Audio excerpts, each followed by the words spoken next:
And just to kind of set it up a little bit, when you originate a mortgage loan, it's really built out of two parts.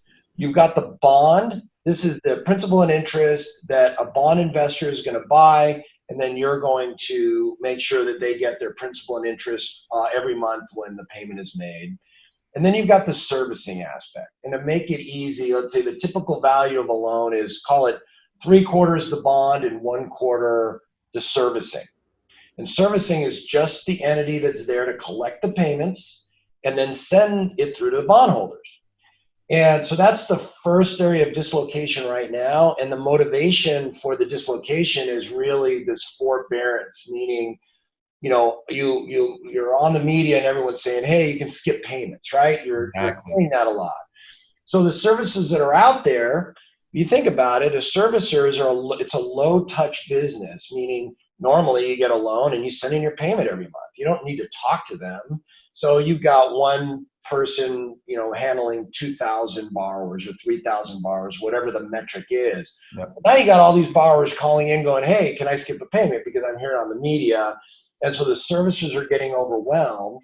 And depending on how the servicer is set up, they might be responsible for forwarding the principal and interest to the bondholder, whether they're paid or not. And this is the first area of major dislocation because the servicing community is like, wait a minute, this isn't what I signed up for. I don't have the staff to answer tens of thousands of calls that are now coming in. And if I offer the forbearances like the CARES Act requires me to, that just means now I'm not receiving payments from the borrower, but I still have to send them in.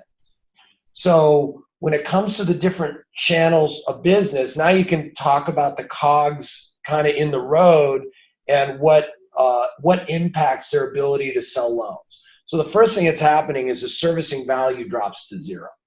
So the companies that are buying servicing to collect those payments, as a revenue stream that comes from that, they're like, I don't want anymore because I don't know what the future holds. I don't know if I'm going to get overwhelmed with forbearance requests. I don't know if I'm going to have to send in a bunch of payments that I never get paid for.